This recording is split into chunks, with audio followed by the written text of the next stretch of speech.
పిఠాపురం జనసేన అడ్డా అని గట్టిగా సైనికులు చెబుతూ వస్తున్నారు. మరోవైపు చూస్తే పిఠాపురంలో జనసేన బలం ఎంత, ఆ పార్టీ జోరు ఏ విధంగా ఉంది అన్న చర్చ సాగుతోంది. ఎందుకంటే పిఠాపురంలో తెలుగుదేశం అత్యంత బలంగా ఉంది. ఆ పార్టీ నాయకులు కూడా గట్టిగా ఉన్నారు. మరోవైపు వైసీపీ కూడా బలంగానే ఉంది. మరి ఈ నేపథ్యంలో సిట్టింగ్ ఎమ్మెల్యేగా పవన్ కళ్యాణ్ ఉన్న జనసేన తన బలాన్ని ఏ మేరకు పెంచుకుంది అన్నది చర్చగా ఉంది.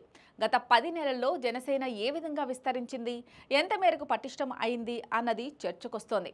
ఇక చూస్తే కనుక పిఠాపురంలో కాపులు ఎక్కువగా ఉన్నా కూడా టీడీపీ తరపున ఎస్ఎన్ వర్మ మాస్ లీడర్గా ఎదిగారు. వర్మకు కాపులతో ఎక్కువ అనుబంధం ఉంది. అంతేకాదు, ఆయనకు పార్టీ పరంగానే కాదు, సంస్థాగతంగా మంచి పట్టుంది. ప్రతి బూత్లో వర్మ మనుషులు ఉన్నారు.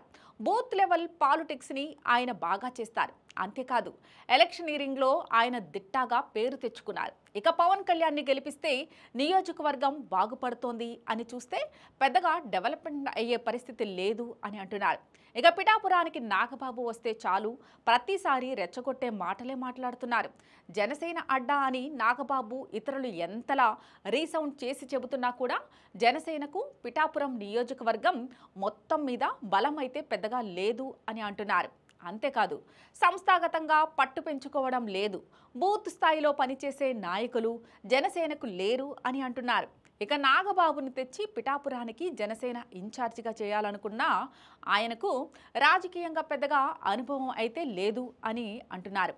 దీనికి తోడు అన్నట్లుగా నాగబాబు చేసే ప్రకటనలు కూడా అపరిపక్వంతో ఉంటున్నాయని అంటున్నారు. ఇటీవల ఒక సర్వే వచ్చింది. అందులో ప్రకారం చూస్తే కనుక ఒకవేళ జనసేన ఒంటరిగా పోటీ చేస్తే ఏపీలో జనసేనకు ఒక సీటు కూడా రాదు అని అంటున్నారు. పిఠాపురంలోని ఆ పార్టీకి పవన్కి కూడా 3rd ప్లేస్ వచ్చే అవకాశం ఉందని ఆ సర్వే చెబుతోంది. దానికి అనేక కారణాలున్నాయి. పవన్ తన పార్టీ క్యాడర్ని అయితే ఎక్కడా ఏమాత్రం పెంచుకోవడం లేదు, పార్టీని పటిష్టం చేయడం లేదు అని అంటున్నారు. జనసేన లీడర్స్తో పెద్దగా లాభం లేదని అంటున్నారు. ఇక్కడ మరో విషయం కూడా ఉంది అని అంటున్నారు. ఇప్పటిదాకా జనసేన మీద అభిమానం ఉన్నవారు, సానుభూతి పరులు పెద్ద ఎత్తున వైసీపీలోకి వెళ్లాలని చూస్తున్నారు అని అంటున్నారు.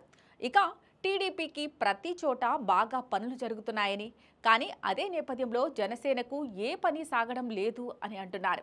జనసేనలో తమకు ఎలాంటి గుర్తింపు రాలేదని, తమకు తగిన అవకాశాలు లేవని కూడా మదన పడుతున్నారట. ఇక ఎందుకు ఈ పార్టీలోకి వచ్చామని అనుకుంటున్న నాయకులు కూడా చాలామంది ఉన్నారని చెబుతున్నారు. మొత్తం మీద చూస్తే జనసేన కోసం పడిన ఆవేశం కాస్త పాలు పొంగులా చల్లారుతోందా అన్న చర్చ సాగుతోంది. జనసేన జోరు హోరు ఇలా ఒక్కసారిగా చల్లారిపోవడానికి గల కారణాలు ఆ పార్టీ పెద్దలే ఆలోచించుకోవాలని అంటున్నారు. ఏదేమైనా జనసేన చాలా చక్కదిద్దుకోవాల్సి ఉంది అని అంటున్నారు.